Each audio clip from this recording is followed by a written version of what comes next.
Hello and welcome to the Woven Mat Activity, inspired by Native American art. To get started, you're going to need 2 colors of paper, some scissors, and a paper clip. And if you have a printer, you may want to print out your warp, but if you don't have that, you can make it by hand. You'll just need a pencil and a ruler as well.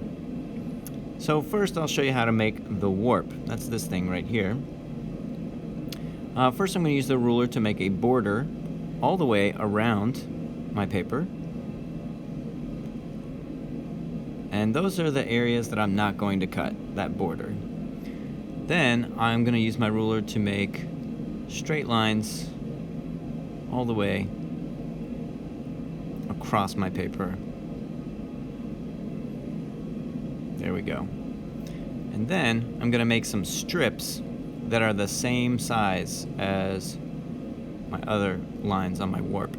So these are my strips, and they're the same width as the ruler. So your strips and your warp should match up like that. Alright, next, if you want to print out the warp, if you've got a printer, here's how we do it. We just go to the web page for the lesson, right click on this image and hit Save As, and that'll send it to your Downloads folder. Let's go ahead and hit Save, and then after it downloads, you either go to your Downloads folder, or it might pop up right here. Click on that, and then print it. There we go. Print. And after you print it out, you're ready to get started. So for this, I've got my strips as well. These are 1/2 inch strips, and this is a 1/2 inch warp, so they've got to be the same, as you recall, or it helps if they are for this kind of activity. Next, I'm going to fold this sheet hot dog style. I'm going to fold it vertically in half. I match up my corners. Then I'm going to take my scissors and cut on those lines. Notice I didn't cut out the border. Next, if you want to try this, you can put a paper clip on one end of your strip, and then we're going to weave it through the warp. Alright? So I'm starting by going over the border and then under my first warp. Then over, under. As I put it under, I hand it to my other hand. So I put it under with my left and hand it to my right hand.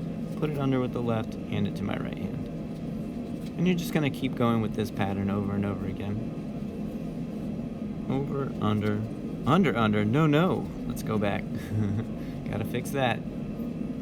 Sometimes the paperclip may be in the way more than it helps. It's really up to you. I find that it helps sometimes, but you can use it or not. It's up to you. So next, as I continue to add rows, I'm going to alternate my over-under pattern each time. Each time I start a new row. So this one will start by going over the border, because the previous line started by going under the border. So there we go. I continue that pattern all the way through until I've filled up my whole warp with strips in that over-under pattern. And you see it makes kind of a checkered pattern. As you get towards the end, it may be a little more difficult because those strips are getting tightly woven in there. It's a little harder to move, but there you go. I feel like that's about as many as I can get in there.